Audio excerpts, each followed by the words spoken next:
ऐसा बाप नहीं चाहिए। एक बड़े शहर में रतनलाल अपनी बेटी संध्या और छोटे बेटे कुणाल के साथ रहता है। रतनलाल बहुत गरीब है और शराबी किस्म का आदमी है। वो रिक्शा चलाकर अपना जीवन यापन कर रहा है।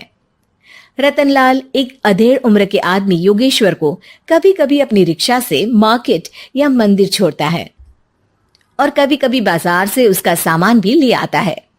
एक दिन रतनलाल योगेश्वर से कहता है, साहब, आपके पास गाड़ी है, फिर भी आप कभी कभी रिक्शा से क्यों जाते हो? इन शहर की गलियों को आराम से देखना मुझे बहुत पसंद है। ठीक है साहब, मैं चलता हूं, कल फिर आऊंगा। अरे रतनलाल, रुको तो। मैंने सुना है कि तुम अपनी बेटी को कुछ पैसों के बदले किसी को दे रहे हो। अभी किसी को बेचे नहीं तो क्या करे साहब। एक छोटा बेटा है, उसको पढ़ाना भी है, उसकी देखभाल भी करनी है, और अगर मैं बेटी को घर में रखूंगा तो उसकी शादी कैसे करूंगा साहब। तुमको कितने पैसे मिल रहे हैं? अब 50,000 साहब। देखो, मैं तुमको पूरे 20 लाख रुपए देता हूं। तुम अपनी बेटी संध्या को मुझे दे दो। हैं? 20 लाख? धन्यवाद साहब, धन्यवाद। मैं कल ही उसे आपके पास छोड़ जाऊंगा साहब। अगले दिन रतनलाल संध्या को हमेशा के लिए योगेश्वर के यहाँ छोड़ आता है और बदले में 20 लाख रुपए लेकर घर आ जाता है। रतनलाल जिंदगी में पहली बार इतने पैसे पाकर बौखला गया। उसने एक अच्छा घर लिया। कुणाल, अब हमें कोई चिंता नहीं है, तो अब अच्छे से पढ़, खूब मन लगाकर पढ़ाई करना। पापा, मुझे पढ़ाई करना अच्छा नहीं लगता। अरे तूने अगर ज्यादा बकवास की ना तो बहुत मारूंगा। कल से तू अच्छे स्कूल में जाएगा तो जाएगा, हाँ बस। कुणाल का एडमिशन एक अच्छे स्कूल में हो जाता है, लेकिन आए दिन स्कूल से शिकायत आती ही रहती है।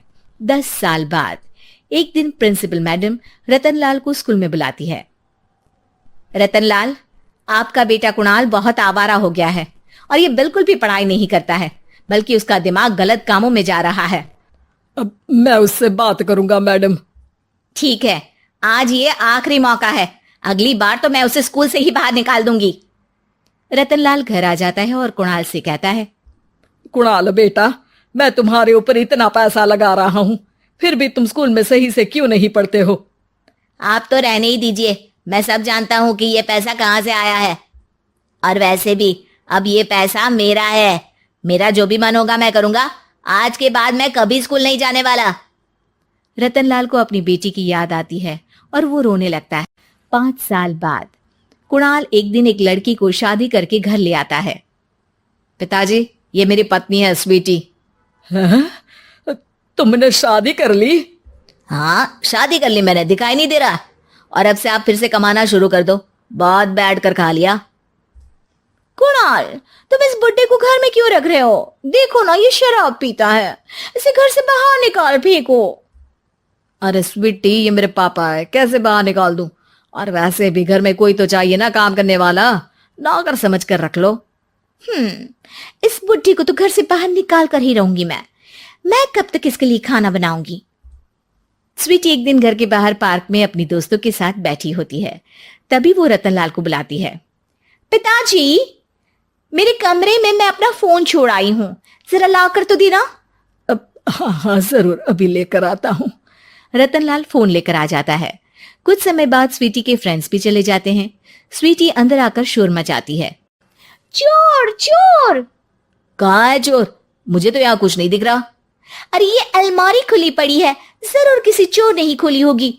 अरे कौन आया था यहाँ? यहाँ तो पिताजी आए थे बस।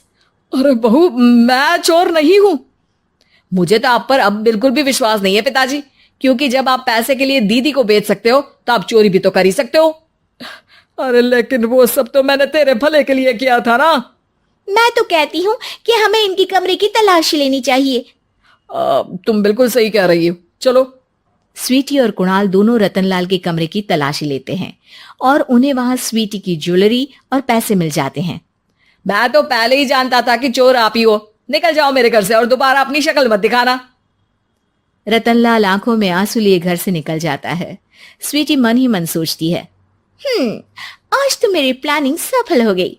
जैसा मैं चाहती थी ऐसा ही किया और बड़ी आसानी से उस बुड्ढी को चोरी का इल्जाम लगाकर घर से भगा दिया।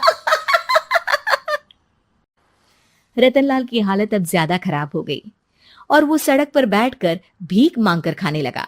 एक दिन वहां एक गाड़ी आकर रुकी और सड़क पर बैठे सभी भिखारियों को अपने सेंटर ले गई। एनजीओ की मालिक संध्या एक एक करके सभी को सुविधा मुहैया कराती है। तभी उसकी नजर रतनलाल पर पड़ती है। पिताजी, संध्या तू? पिताजी आपकी ये हालत कैसे हुई? ये सब मेरे बुरे कर्मों की सजा है जो मुझे मिल रही है। मुझे माफ कर दे बेटी।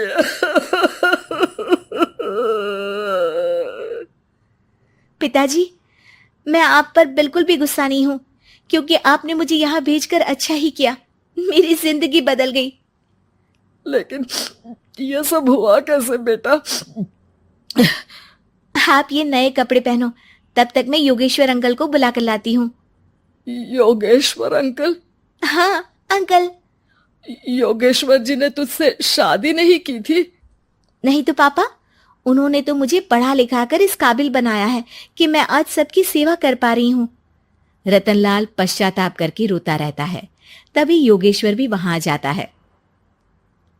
रतनलाल जी, आपकी ये हालत कैसे हुई? इतने सारे पैसों के बावजूद भी? क्योंकि मैंने बेटे और बेटी में भेदभाव किया था। लेकिन आपने ये कैसे किया? मुझे ये जानना है, बताइए।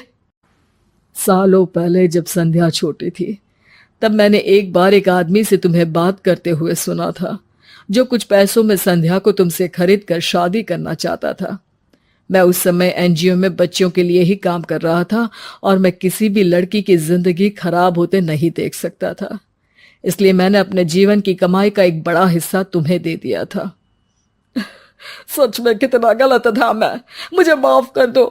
अब आप दोनों मेरे साथ घर चलो और आज मैं अपना सच्चा प्रायश्चित करना चाहता हूं।